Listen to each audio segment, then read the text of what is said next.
our team has completed grant applications with a 90% success rate. And we can do this over 30% more cheaply than traditional grant writing, which allows for one, more money in our customers' pockets, and two, more shots on goal with a range of grants that they can apply to. So this ultimately solves two key issues that we heard after talking to so many different stakeholders around the value chain on how do I use my data in a more seamless way that isn't so much of a manual load on my shoulders? And then two, how do I make these projects make financial sense?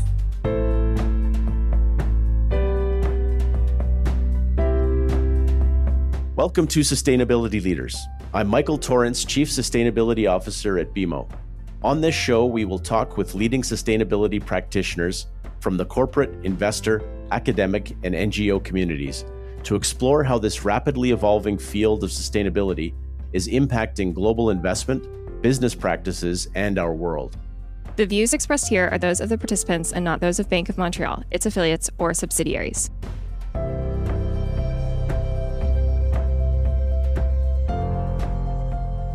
Welcome back to another episode. I am Alma Cortés-Selva, Senior Advisor at the BMO Climate Institute. In today's episode of Sustainability Leaders, we will be talking about funding solutions that are helping the beef and the dairy industry reduce their carbon emissions and foster more sustainable practices. I'm joined today by Nicole Rojas, CEO at Lasso Solutions, an agricultural startup that is leveraging the benefits of technology to provide solutions to traditional agriculture. Welcome to the show, Nicole. And if you don't mind, introduce yourself to the audience. Thank you so much, Alma. I'm so happy to be here. As you mentioned, I'm the co-founder of Lasso. Lasso is the funding assistant in a box for the agricultural sector. And I'm so excited to be talking to you about that today. My background is across engineering, data analytics, food, and climate. So specifically, I studied chemical engineering in undergrad. I switched gears and went to management consulting and primarily was working for food and beverage clients.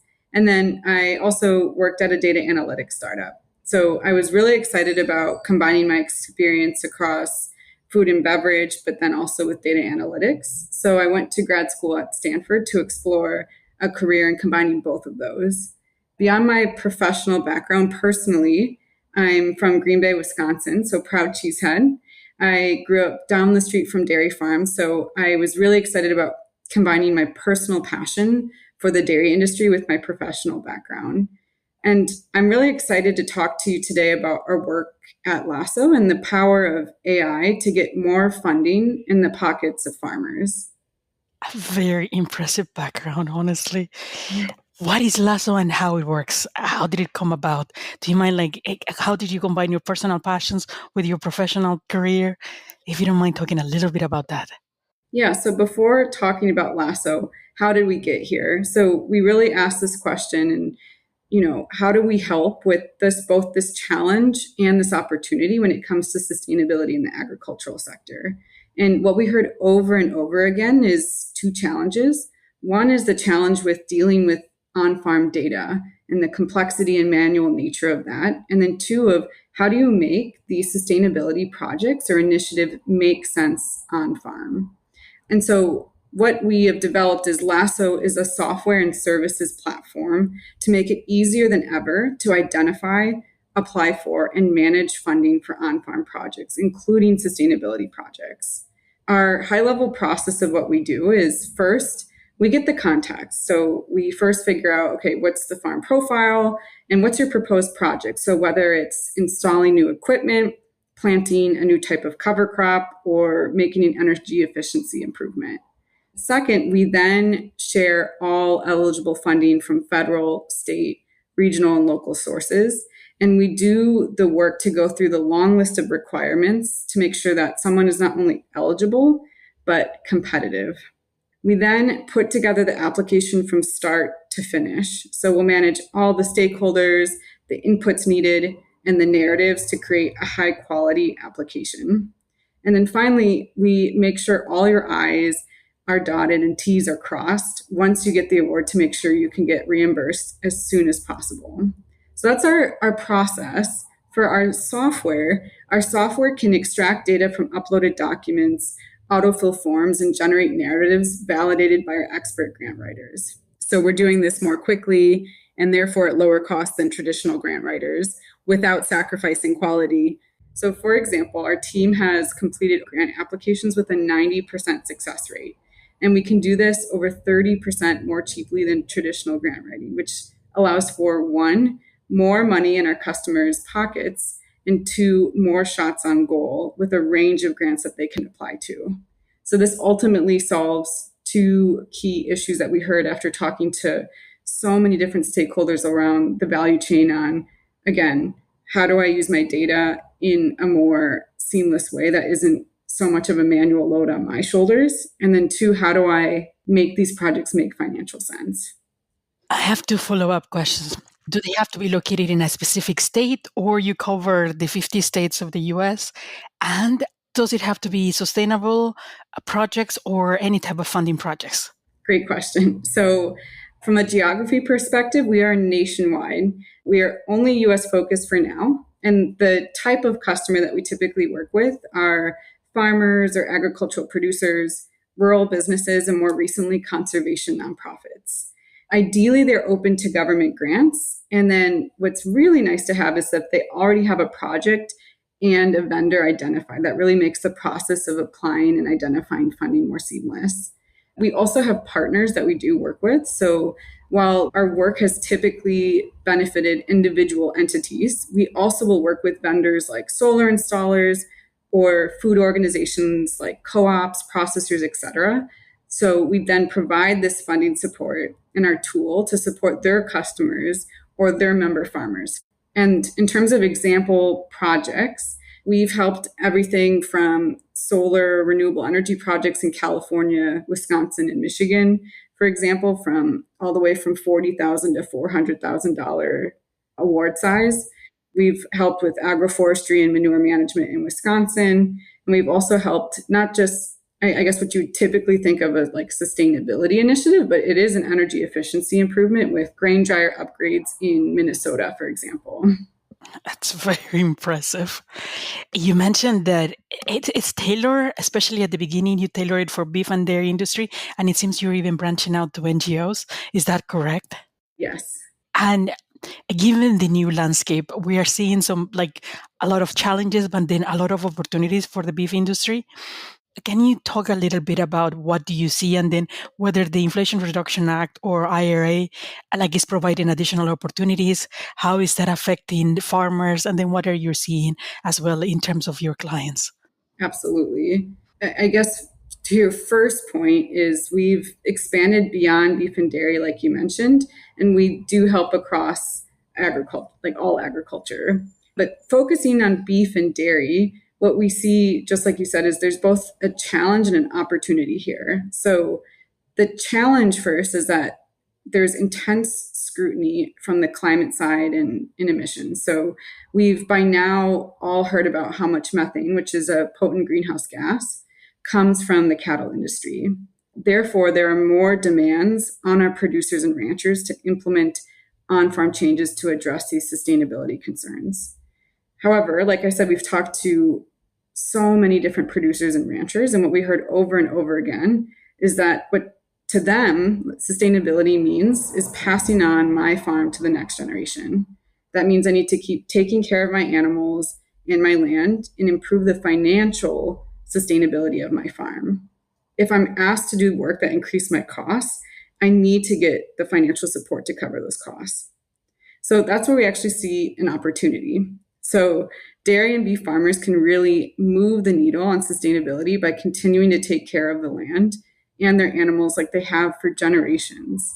And there's now more funding than ever before, which I'll talk about in a second with the Inflation Reduction Act, from public grant opportunities, private funds from companies, and carbon credits to pay for these different on-farm initiatives. But for farmers, accessing that funding is time-consuming and quite frankly confusing. There's limited time to fill in all of the paperwork that's required and limited knowledge on all of the opportunities that they could be eligible for.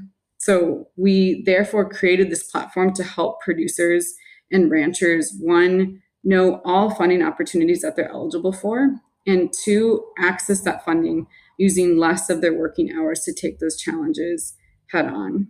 In regards to the Inflation Reduction Act, it's added to programs that we all know and really appreciate. So it's added around $20 billion over 5 years, starting last year in 2023. So, for example, they've added over $8 billion to the Environmental Quality Incentives Program, or EQIP cost share program. There's also the Regional Conservation Partnership Program, and that's really exciting, all through the Natural Resource Conservation Service, or NRCS. So really exciting programs there for both conservation and sustainability.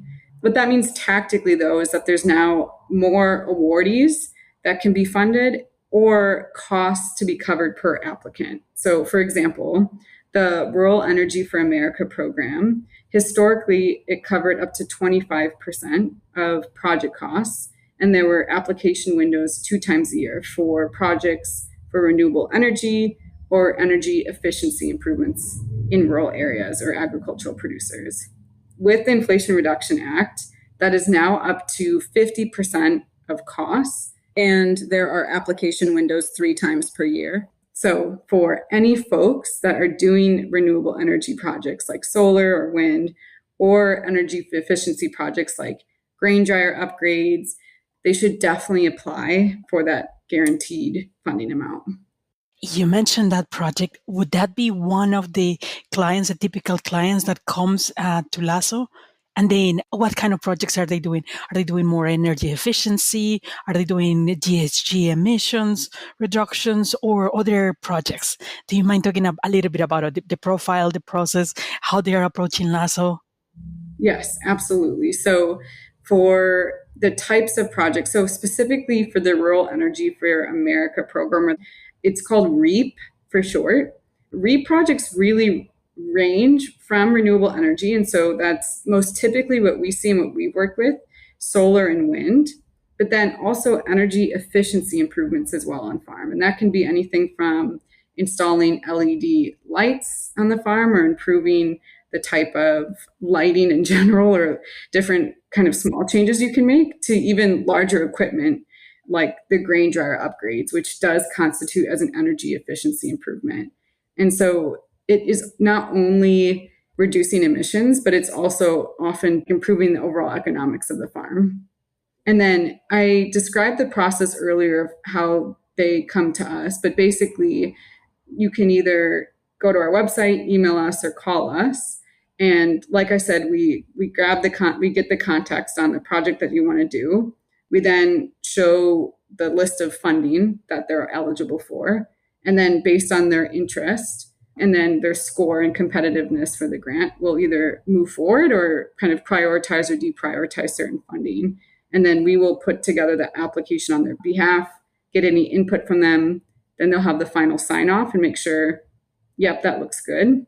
And then we will submit it and then help them after they get the award to make sure, hey, I'm meeting the requirements of receipts I need to turn in or the checklist of what do I need to do in order to get this award. Oh, that's very important because they also have to make sure that they get the funding afterwards. They have to fill some certain requirements. So it's great that Lasso is helping them through the entire process. Yes. You mentioned that profitability and then the economies of the farm. How important is when you talk to the clients that the projects are profitable, and how do you ensure that it makes financial sense for the clients? Yes. So for us, the question is not actually how important is it, but rather it's the go or no go decision. Farms are businesses, and you wouldn't ask just any random business to take on a new initiative that wasn't going to be profitable for them. So the same applies to our farmers as well. And so what we see when it's time to evaluate a new project or initiative on farm is 2 key questions. The first is, how will the project improve my economics by either lowering my costs? So for example, like I mentioned before, my energy bills, my input costs or labor, or increasing my revenue. So for example, increasing the value of the product that I'm making, increasing the yield of that product, or creating a new source of income. That's the first question. The second one is how will I cover the project investment that's needed? And there's a couple pieces of the puzzle to figure this out. So there's government grants, like we just talked about, there's loans, there's private grants, and then carbon credits. We at Lasso are first focusing on grants due to the standardized application procedure, the large funding opportunity, and the low level of technical disruption. So these grants help with the upfront investment. So that's the second question. But they also enable projects to come to fruition that improve the long-term economics of the farms. That's the first question. Also, in our process of putting together a grant application, most of these grants require a financial return calculation, and that usually can tell you right up front if the project is going to be worth it or not. And so we do that exercise with our customers to make sure, one, before you even start the project, before you even apply to this grant, does this make financial sense for you? When you're saying financial sense, are you looking at just 1 year, 5 years? Are you looking shorter, longer term? Because I think having that discussion with the clients, with the farmers, is probably very important for you. 100%. So it's both short-term and long-term, right? The short-term is how am I going to cover this cost? But if I have an upfront investment, what's my return on investment? What's my payback period? And what's my net present value for this? So for example, because I mentioned before, let's use the REAP program. REAP requires you in the application to calculate the simple payback. So the cost of my system divided by the yearly energy benefit to figure out, is my simple payback going to be less than 10, 15 years? Because if it's not, you're going to score lower. And that also means it's less financially viable for you in general, like with or without the grant application. And so we go through that as well. So again, let's take the solar example. You have the maintenance costs every year, but then what's your energy savings that you're getting from the solar system, right? Can you get any renewable energy credits or RECs, for example? Can you get any carbon credits as well? And so we take that all into the equation when calculating if a project makes financial sense. You're very complete. You're looking at every stage of the projects. That's very impressive. You also mentioned that you're using AI. Can you describe how Lasso uses AI? Yes. So the primary benefit of our AI is that we can make our grant writers and our team 10 times more productive. And that manifests itself in two ways. So first is organizing and mapping unstructured data into a grant application. And then the second is actually generating narratives for proposals within that grant application.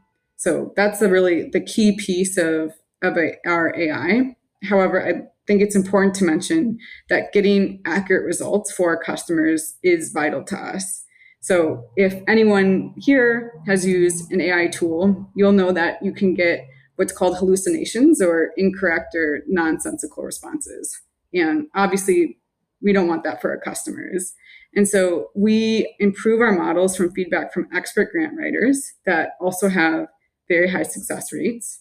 We also improve the outputs with a repository of successful applications and grant rubrics that we have in our databases.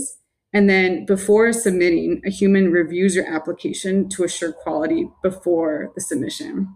So then what that means is we're therefore able to put together a grant application in about a third of the time it typically takes with 95% accuracy. Wow.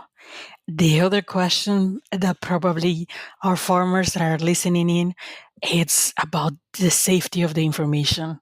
Because you hear AI and then you hear, is it safe to use it? Can you speak a little bit about how Lasso guarantees that the safety of the information use? Absolutely. And I'm so happy you asked that question because it's very important to us. The security and privacy of our customers' data is a core tenet to our work at Lasso. So first, we store your data securely with the most advanced data security standards. And second, very importantly, we do not share your data with anyone without your knowledge or consent. So we will only use your data to apply for a specific application if you as the customer say, yep, please use this to apply for this application. So your data is also not used to train any open source models. It only lives within the Lasso ecosystem. So that's also a really final but key point as well, of keeping it just within the Lasso ecosystem. And it's really just between us and the customer. And a follow-up question. You mentioned several times a 90% success rate, which sounds really, really impressive. How does that compare? Like if a farmer were to fill it out by himself, would that normally be like a 15% success rate probably? So that they have an idea of, and then the amount of work that they are saving by using Lasso? Yeah, great question. It of course depends on the grant. So for example, a rebate application from your utility provider is really straightforward and has a very high success rate, which is great. Federal grants with longer narratives, the success rate really can range from there. Anecdotally, we heard is around 50 to 60%. Again, it depends on the state. What's really important to us is not only our software and team ensure a high quality application, but our process as well. Before you even jump into the work of, I'm going to put together this application, we'll do the work up front with you to very quickly score you and how will you compare with other applicants to make sure you're in the range of you're going to get accepted in the state that you're in. So we call this the pre-screening process, and that's very important. And that has really been crucial to our high success rate as well, is that we're not going to waste your time or tell you, yeah, sure, please apply for this application if you really aren't a strong candidate for it. It's a waste of your time and often your money if you're paying for a grant writer that's saying, yeah, no problem, we'll put this application together. The key piece for us is not only our process once we get started on the grant to turn in a high quality application, but it's this pre-screening process beforehand as well. That sounds really great. I would be very happy if I was a farmer, making sure that my grant goes through, because I've heard like abysmal acceptance rates. Even before IRA, it was even worse, because I've heard there's only like 25% funding. So a 90% acceptance, or like the possibility of getting a fund is very impressive. Is there anything else that you would like to add? And then how can people reach Lasso? Word of mouth, website? How do we get in contact with Lasso? Great question, Alma. So if you are interested, even if you have a very high level project in mind or interested in learning more, definitely reach out to us. So the three main ways is to, one, you can go to our website at joinlasso.com. So that's joinlasso.com. And you can even put your email there or sign up and you'll get a note from us. That's one. The second one is email us at contact@joinlasso.com. What we'll do is we'll have a very quick intro call. It's usually less than 30 minutes to understand your needs and make sure that we can support you in what you're looking for. And like I said, if it's not a strong fit with a particular grant or not competitive, we will not waste your time. So we will also be really upfront on, hey, what's a great fit for you or what's not. So yeah, we'd be excited to work with anyone that's interested. Thank you so much for joining us for this episode. It was wonderful to learn about the tools that farmers can use to help fund their sustainability journey. Thank you so much, Nicole. Really appreciate it. Thank you, Alma.